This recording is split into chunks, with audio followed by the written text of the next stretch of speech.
আমার শ্বশুর তার সেবার জন্য একজন চাকরানি রেখেছিল, যে বেশিরভাগ সময় তার ঘরেই থাকতো। সকালে যখন শ্বশুরের ঘর থেকে সে বের হতো, তার অবস্থা অনেক খারাপ হয়ে যেত। একদিন সকালে সে মাথা ঘুরে পড়ে যায়। তখনই আমি তাকে হাসপাতালে নিয়ে যাই। ডাক্তার তার চেক আপ করার পর পুলিশকে খবর দেয়, আর আমার শাশুড়িকে গ্রেপ্তার করিয়ে দেয়। যখন আমি সেই রিপোর্টগুলো দেখি, তখন আমার হুঁশ উড়ে যায়। কারণ চাকরানি তো। আমার শ্বশুর আর শাশুড়ি সব সময় নিজেদের মধ্যে লড়াই করত। খুব ছোট ছোট বিষয় নিয়ে তারা নিজেদের মধ্যে বাচ্চাদের মতো ঝামেলা করত। আমার শ্বশুর আমার শাশুড়িকে সব সময় বলতো, তুমি আমার কোনো কাজের নও। সেই কথা শুনে আমার শাশুড়ি আবার আমার শ্বশুরকে বলতো, তোমাকে বিয়ে করে আমার জীবনটাই নষ্ট হয়ে গেছে। আমি সেই সময়টার জন্য আফসোস করি, যে সময় আমি তোমাকে বিয়ে করার জন্য রাজি হয়েছিলাম। এখন প্রতিদিনই শ্বশুর শাশুড়ির ঝগড়া দিয়ে সকাল শুরু হতো, আর তাদের ঝগড়া দিয়েই রাত্রি হতো। একদিন আমার শাশুড়ি তার নিজের কাজকর্মের জন্য একজন চাকরানি রাখে। সে সব সময় আমার শ্বশুর শাশুড়ির সাথেই থাকতো। যখন থেকে সেই বাড়িতে এসেছিল, তখন থেকে সে খুব দুর্বল হয়ে যেতে শুরু করে। কিন্তু সেই চাকরানির আশাতে আমার শ্বশুর শাশুড়ি খুব খুশি থাকতে শুরু করে। তারা নিজেদের মধ্যে এখন আর লড়াইও করে না। একদিন যখন আমি চাকরানিকে জিজ্ঞাসা করি যে, তোমার এই অবস্থা হয়ে যাচ্ছে কেন? তখন সে বলে, তোমাদের হিসাব ভগবান করবে। তার কথা শুনে আমি ভয় পেয়ে যাই। একদিন চাকরানি শাশুড়ির জন্যে চা বানাতে বানাতে বেহুশ হয়ে পড়ে যায়। আমি সঙ্গে সঙ্গে তাকে হাসপাতালে নিয়ে যাই। যখনই ডাক্তার তার চেক আপ করার পর ঘরের বাইরে আসে, তখনই তাড়াতাড়ি পুলিশে খবর দেয়। আমি অবাক হয়ে যাই এবং ভয় পেয়ে যাই। যখন ডাক্তার আমাকে তার রিপোর্ট দেখায়, আমি তখন অবাক হয়ে যাই। আমার মাথায় তখন আকাশ ভেঙে পড়ে। কারণ সে 3 মাস ধরে, আমার নাম অঞ্জলি, আমি হায়দ্রাবাদে থাকি। আমরা 3 ভাই বোন। আমার বাবা নিজের এলাকার মধ্যেই একটা ক্লিনিক চালায়, আর আমার মা স্কুলে চাকরি করে। আমরা নিজেদের পরিবারে অনেক সুখী ছিলাম। মা সব সময় চাইতো তার ছেলের জন্য সে একটা সুন্দর বউ নিয়ে আসবে, কিন্তু আমার বাবা বলতো যে আগে মেয়ের বিয়ে দিয়ে দেওয়া উচিত। ছেলের বিয়ে তো যখন খুশি হয়ে যাবে, কিন্তু মেয়েদের বয়স বেশি হয়ে গেলে তাদের জন্য কোনো ভালো সম্বন্ধ আর খুঁজে পাওয়া যায় না। আমি আমার ভাইদের থেকে অনেক ছোট ছিলাম। আমি এখনও পড়াশোনা করতে চাইতাম। আমার ঠাকুমা এবং বাকি পরিবারের লোকজন চাইতো যাতে আমার বিয়ে হয়ে যায় খুব তাড়াতাড়ি। এমন নয় যে আমি তাদের উপর অনেক বোঝা হয়ে গিয়েছিলাম। আসলে তারা আমাকে অনেক বেশি ভালোবাসতো। আমার নিজের ভাগ্যের উপর পুরোপুরি ভরসা ছিল, কিন্তু আমি এখনই বিয়ে করতে চাইতাম না। আমরা মধ্যবিত্ত পরিবারের মানুষ হলেও আমরা নিজেদের মধ্যে অনেক খুশি ছিলাম। যখনই আমার পরীক্ষা শেষ হলো, আমার ঠাকুমা আমার হাতে ঝাড়ু ধরিয়ে দিয়ে বলল, এখন থেকে বাড়ির কাজকর্ম করা শুরু করে দাও। শ্বশুর বাড়িতে গিয়ে এই সমস্ত কাজই তো তোমাকে করতে হবে। মা তো স্কুলে চলে যেত, আর ঠাকুমা আমাকে দিয়ে বাড়ির সব কাজ করাতো। বেশিরভাগ সময় আমাকে দিয়ে রান্না করাতো। আমার আর ঠাকুরমার সম্পর্ক অনেকটা চোর পুলিশের মতো হয়ে গিয়েছিল। ঠাকুরমা আমার কাজে ফাঁকি দেওয়ার গল্প বাকিদের শোনাতো, আর আমি সেই সমস্ত কথা শুনে লজ্জিত হয়ে যেতাম। এখন আমার জন্য অনেক বিয়ের সম্বন্ধ আসতে শুরু করেছিল। মা যখন বলে যে তার এক বান্ধবীর ছেলের জন্য সে বৌমা খুঁজছে, আর তারা তাদের ছেলের জন্য আমাকে দেখতে আসতে চায়, তখন বাবা বলে, ঠিক আছে। যখন তারা আমাকে দেখতে আমাদের বাড়িতে আসে, তখন সেই ছেলেটাকে আমার ঠাকুরমার অনেক বেশি পছন্দ হয়, আর তড়িঘড়ি করে আমার বিয়ে দিয়ে দেওয়া হয়। বাবা মার থেকে আলাদা হয়ে যাওয়াটা খুব সহজ কাজ নয়। একটা মহিলা সারা জীবন অনেক পরীক্ষার মধ্যে দিয়ে যায়। বিয়ের সময় আমার ঠাকুমা আমাকে অনেক বুঝিয়েছিল, একজন বুদ্ধিমতী মহিলাই সংসারকে স্বর্গ বানিয়ে দিতে পারে। মহিলার মধ্যে সহনশক্তি এবং আদব কায়দা হওয়াটা খুব জরুরি, তবেই সংসার এবং ঘর সুখের হয়। আর সবথেকে প্রয়োজনীয় কথা হলো নিজের বরের মন জয় করে চলা। আমার বর খুব বুদ্ধিমান মানুষ ছিল। সে শায়েরি এবং গান ভীষণ পছন্দ করত। আমি তাকে অনেকবার তার পছন্দের কথা জিজ্ঞাসা করলে সে বলতো আমার বউ বুদ্ধিমতী হবে, আর আমি যেমন চাইবো সে সেইভাবে চলবে। কিন্তু আমি একদমই তার মনের মতো ছিলাম না। আমি শায়েরি ও গান কোনোটাই পছন্দ করতাম না।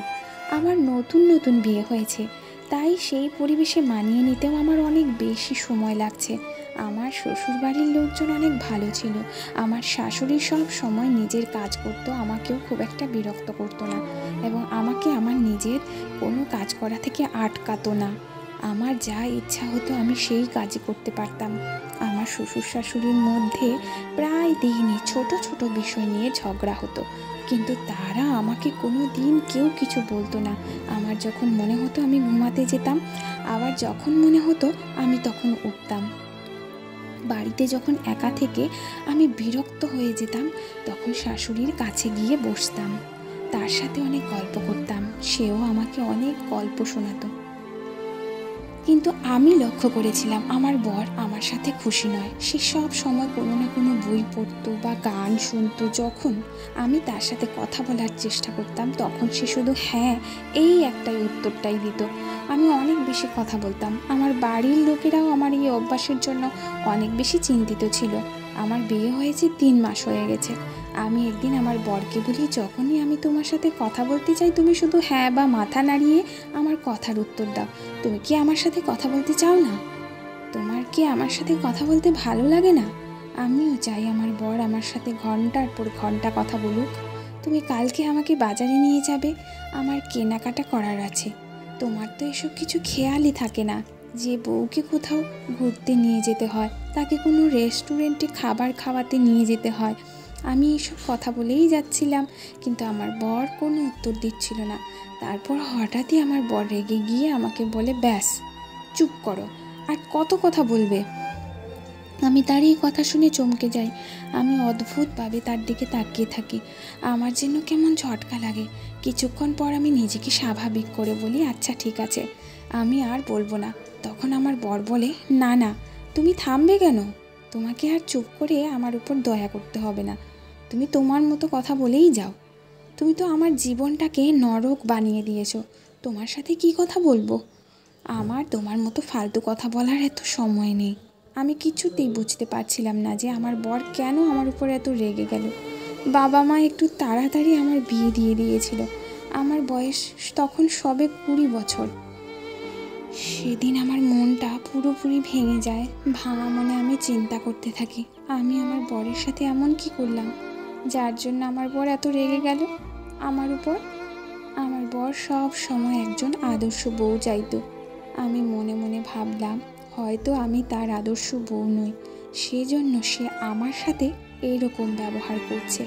কিন্তু তারপরেও আমি তাকে জিজ্ঞাসা করতে চাইতাম, যখন সে আমাকে পছন্দই করে না, তবে আমাকে বিয়ে কেন করলো? আমার অনেক কান্না পাচ্ছিল। আমি আমার শাশুড়ি মায়ের অনুমতি নিয়ে আমার বাপের বাড়ি চলে আসি। বাপের বাড়ি এসে দেখি সেখানে শুধু ঠাকুমা ছিল। আমি তার গলা জড়িয়ে ধরে অনেক কান্না করতে থাকি। আমি তাকে সব ঘটনা বলে দিই। সে কিছুক্ষণ চুপচাপ থেকে আমার সব ঘটনা মন দিয়ে শুনে আমাকে বলে, দেখো, সংসার তৈরি করা এত সোজা কাজ নয়। তার থেকেও মুশকিল কাজ হলো নিজের বরের মনে নিজের জন্য জায়গা তৈরি করা। এটা নয় যে সে কোনো মেয়েকে পছন্দ করে, হতে পারে সে চায় যে তার বউ তার মতো হোক, তাকে বুঝুক, তার সব কথা শুনে চলুক। তুমি তার মন জেতার চেষ্টা করো, তাকে বোঝার চেষ্টা করো, তারপর দেখবে তোমার বর তোমার পেছনে পেছনে ঘুরছে। ঠাকুরমার সব কথা আমি বুঝতে পেরে গিয়েছিলাম। সেজন্য পরের দিন আমি আবার নিজের শ্বশুর বাড়িতে ফিরে আসি। শ্বশুর বাড়িতে ফিরে এসে ঠাকুরমার বলা কথার মতো আমি সমস্ত কাজ করা শুরু করে দিই। কিন্তু যখনই আমার বরের বলা কথাগুলো আমার মনে পড়তো, আমার চোখে জল চলে আসতো। বাড়ি ফিরে আমার শাশুড়ির সাথে দেখা করার জন্য যখন আমি শাশুড়ি মার ঘরে যাই, সেখানে গিয়ে দেখি আমার বর সেখানে বসে আছে আর তার মাকে বলছে, মা, অঞ্জলি শুধু বিয়ে পাস, সে কিছুই জানে না, সে কোনো আদব কায়দাও ঠিক করে জানে না। তুমি এত কম বয়সের একটা মেয়েকে কেন আমার গলায় ঝুলিয়ে দিলে? আমি তোমার ছেলে। আমি ভেবেছিলাম যে তুমি আমার পছন্দের কথা মাথায় রাখবে, আমার পছন্দ মতো আমার জন্য একটা মেয়ে খুঁজে বার করবে, কিন্তু তুমি তো আমার পছন্দের কোনো খেয়ালই নেই। এই কথা বলে আমার বর নিজের কথা অসমাপ্তই রেখে দেয়। আমার শাশুড়ি বলে, তুমি তো আমাকে ভয় পাইয়ে দিয়েছিলে, আমি তো ভেবেছিলাম তুমি আমাকে আরও অন্য কিছু বলবে হয়তো। আসলে অঞ্জলির মা আমার অনেক উপকার করেছে, যেই উপকারের ঋণ আমি কখনো শোধ করতে পারবো না। যদিও অঞ্জলি কম শিক্ষিত হয় তো কি হয়েছে, তুমি তাকে আরও বেশি পড়িয়ে নাও, তাকে সময় দাও, তাকে বোঝো। তার এখন বয়স কম, তুমি তাকে যেইভাবে বলবে সে সেইভাবে চলবে। আর শুধু পড়াশোনা দিয়ে সংসার চলে না, সংসার চালানোর জন্য বাড়ির বউকে বুদ্ধিমতী হতে হয়, সমস্ত সম্পর্ককে ঠিকঠাক আঁকড়ে ধরে রাখতে জানতে হয়, বড়দের সম্মান করতে জানতে হয়। তুমি তার সমস্ত ভুলগুলো ছেড়ে দিয়ে তার ভালোটা খোঁজার চেষ্টা করো, তাকে ভালোবাসো আর তার ভালো গুণ খুঁজে বার করার চেষ্টা করো। আমার বর তার মায়ের এই সমস্ত কথা মাথা নিচু করে চুপচাপ বসে শুনছিল। আর আমার শাশুড়ির এই সমস্ত কথা শুনে তার প্রতি সম্মান আমার আরও বেড়ে যায়। আমার শাশুড়ি অনেক ভালো মহিলা ছিল। আমার মা সব সময় বলতো, তোমার শাশুড়ি খুব ভালো মানুষ, সে তোমার সাথে কোনো ভুল কাজ হতে দেবেই না। তার নিজের সাথেই অন্যায় হয়েছে, সে একজন ভেঙে যাওয়া মানুষ। তুমি সেই মানুষটাকে যত বেশি ভালোবাসবে সে তোমাকে তার দ্বিগুণ ভালোবাসা ফিরিয়ে দেবে। না জানি শাশুড়ি কোন উপকারের কথা বলছিল।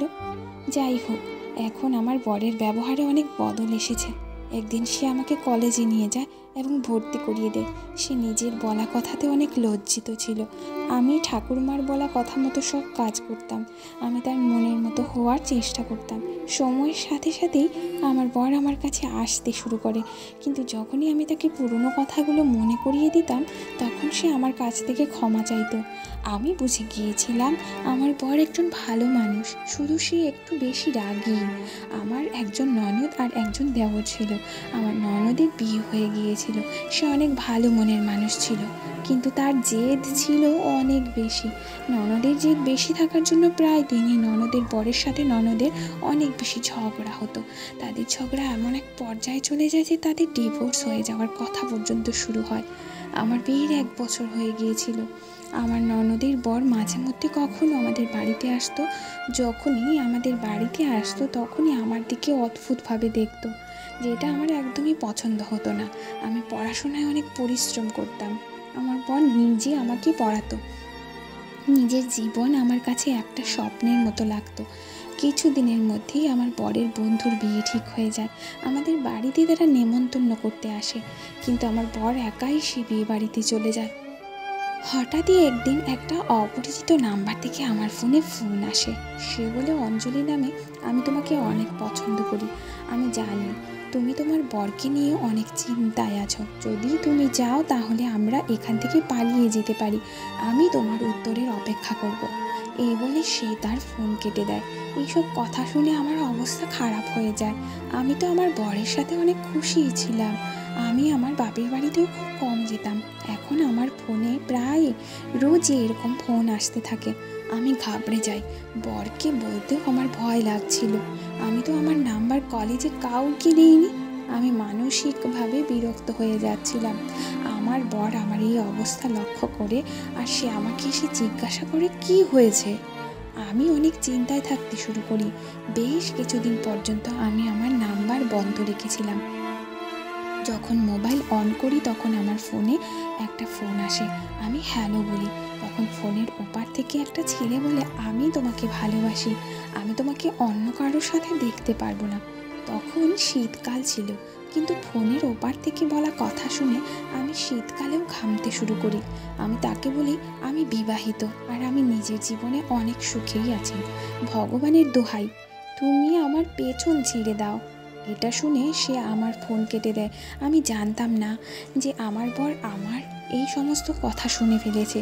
সেই দিনের পর থেকে আমার বরের ব্যবহার বদলাতে শুরু করে।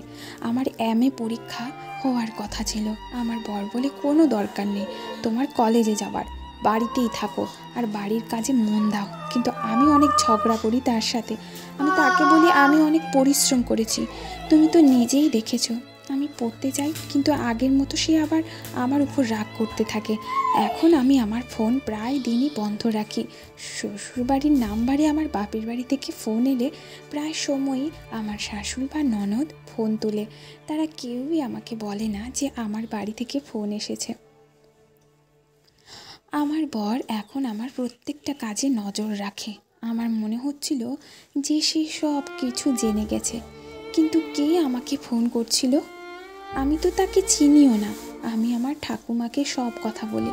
সে আমাকে বকতে শুরু করে আর বলে, তোমার সেই সময়ে তোমার বরকে সব কিছু বলে দেওয়া উচিত ছিল।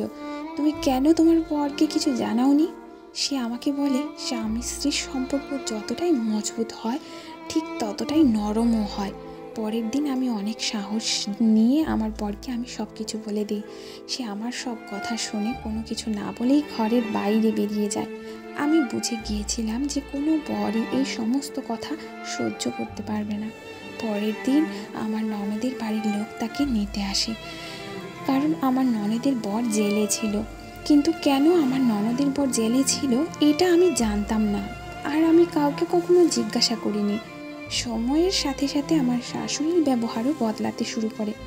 এখন আমার শ্বশুর শাশুড়ি আগের মতোই ঝগড়া করতে শুরু করে, আর সারা বাড়ির দায়িত্ব আমার কাঁধে এসে পড়ে। আমি সারাদিন নিজেকে ঘরে বন্ধ রাখতাম। ননদ নিজের বাড়ি চলে যায়, আর আশ্চর্য রকমভাবেই আমার ফোনে সেই ছেলেটির ফোন আসা বন্ধ হয়ে যায়। ভগবানের আশীর্বাদে আমি গর্ভবতী হয়ে যাই। আমার বড় অনেক খুশি ছিল। সে আমার মুখের দিকে তাকিয়ে বলে, আমি সব কিছু জানি, আমি শুধু তোমার উপর রেগেছিলাম। তুমি এখনও আমার উপর ভরসা করতে পারলে না? তুমি তো সব কিছু আমাকে বলতে পারতে। তুমি আমার বউ। 2 বছর আমরা একসাথে আছি। আমি তোমাকে খুব ভালোভাবে চিনি। সেদিন আমার বর আমাকে বলে, ফোনে তোমাকে বিরক্ত করা মানুষটি আমার বোনের বর। সে অনেক মেয়েদের সাথেই এরকম করেছে, আর এই কারণের জন্যই সে জেলে ছিল। এটা তার একটা অভ্যাস, আর এই অভ্যাসের জন্যই আমার বোনের সাথে তার ঝগড়া হয়। একদিন আমাদের বাড়িতে একজন বৃদ্ধ মহিলা আসে, যার অবস্থা খুব খারাপ ছিল। তার পায়ের জুতোটাও ছেঁড়া ছিল। তাকে দেখে আমার শাশুড়ি আমাকে বলে, নিজের ঘরে চলে যাও। বৃদ্ধ মহিলাটি যখন চলে যায়, আমি শাশুড়িকে জিজ্ঞাসা করি সে কে ছিল। আমার শাশুড়ি বলে যে একজন ভিখারি ছিল। তারপর আমি আমার বাপের বাড়ি চলে যাই। যখন বাপের বাড়ি থেকে ফিরে আসি তখন দেখি আমার শাশুড়ি নিজের কাজের জন্য একজন চাকরানি রেখেছে। সে অনেক গরিব ছিল। সে সব সময় আমার শ্বশুর আর শাশুড়ির ঘরেই থাকতো, তার ঘরে ঘুমাতো। আমার শ্বশুর আর শাশুড়ি এখন খুশি ছিল। এখন আর তাদের মধ্যে আগের মতো লড়াই হয় না। কিন্তু যখন থেকে সেই চাকরানিতে আমাদের বাড়িতে এসেছে, তখন থেকে সে অনেক দুর্বল থাকতে শুরু করে। একদিন আমি সেই চাকরানিকে যখন জিজ্ঞাসা করি, তখন সে কাঁদতে কাঁদতে বলে, তোমার শ্বশুর শাশুড়ির করা কাজের হিসাব ভগবান দেখবে। তার কথা শুনে আমি ভয় পেয়ে যাই, কারণ আমি মা হতে চলছিলাম। আমি ভয় পেয়েছিলাম এই ভেবে যে তার অভিশাপ আমার না লেগে যায়। কিছুদিনের মধ্যেই সেই চাকরানিটি আরও শারীরিকভাবে অসুস্থ হতে শুরু করে। তার শরীর হলুদ হয়ে যায়। সে যখন হাঁটতো তখন তাকে দেখে এমন মনে হতো যে সে যেন এখনই পড়ে যাবে। সে একদিন শাশুড়ির জন্য চা বানাচ্ছিল, তখনই সে বেহুশ হয়ে পড়ে যায়। আমি তাড়াতাড়ি তাকে হসপিটালে নিয়ে যাই। ডাক্তার তার চেক আপ করে যখনই ঘরের বাইরে আসে তখনই সে পুলিশ ডেকে নেয়। আমি ভয় পেয়ে যাই। ডাক্তার যখন আমাকে সেই চাকরানির রিপোর্ট দেখায় তখন আমি চমকে যাই। আমার হোঁশ উড়ে যায় এই ভেবে যে আমার শাশুড়ি 3 মাস ধরে তার সাথে এই সমস্ত ভুল কাজ করছে। আমি আমার নিজের কানকে বিশ্বাস করতে পারছিলাম না। আমার শাশুড়ি এত নোংরা কাজ কী করে করতে পারে? পুলিশ আমার শাশুড়িকে গ্রেপ্তার করতে আমাদের বাড়িতে আসে। তখন আমার বর অনেক কষ্টে পুলিশের সাথে কথা বলে তাদের ফেরত পাঠিয়ে দেয়। আমার শ্বশুর শাশুড়ি সামনে বসেছিল। আমার বর জিজ্ঞাসা করে তার মাকে ডাক্তার যেটা বলেছে সেটা কি সত্যি। জানি না কেন সে হাসছিল। তারপর আমার শাশুড়ি নিজের জীবনে ঘটনা বলতে শুরু করে যে সে কোনো বিপদের মুখ থেকে বেঁচে ফিরে এসেছে। সে এই পাপ কাজটা করতে বাধ্য হয়েছিল। সে বলে, আমার প্রথম বিয়ে যখন হয় তখন আমি একদম অঞ্জলির মতো ছিলাম। পার্থক্য শুধু এটা ছিল, অঞ্জলিকে বোঝার মতো, তাকে ভরসা দেওয়ার মতো অনেক লোক আছে, কিন্তু এই পুরো পৃথিবীর মধ্যে আমি একা ছিলাম। শুধু একজন বান্ধবী ছিল, যে ছিল অঞ্জলির মা। সে আমার সব সময় খেয়াল রাখতো। যখন আমার বিয়ে হয় তখন আমার শাশুড়ি এবং ননদ সব সময় আমার পেছনে রাখতো। আমার বরের সামনে আমাকে ছোট করার জন্য তাদের যা মনে হতো তারা সেটাই করতো। যতই সময় যেতে লাগে ততই আমার বর, আমার শাশুড়ি আর আমার ননদের কথা শুনতে শুরু করে। যখনই আমার বরের জন্য আমি তৈরি হতাম তখনই আমার ননদ আমার কাপড়টা নষ্ট করে দিত। কখনো তাতে জল ফেলে দিত, কখনো সেটা নষ্ট করে দিত, আবার কখনো কখনো আমার জামা কাপড় জ্বালিয়ে দেবার চেষ্টা করতো। একবার যখন আমি গর্ভবতী ছিলাম, ডাক্তার তখন আমার পুরো রেস্ট দিয়েছিল।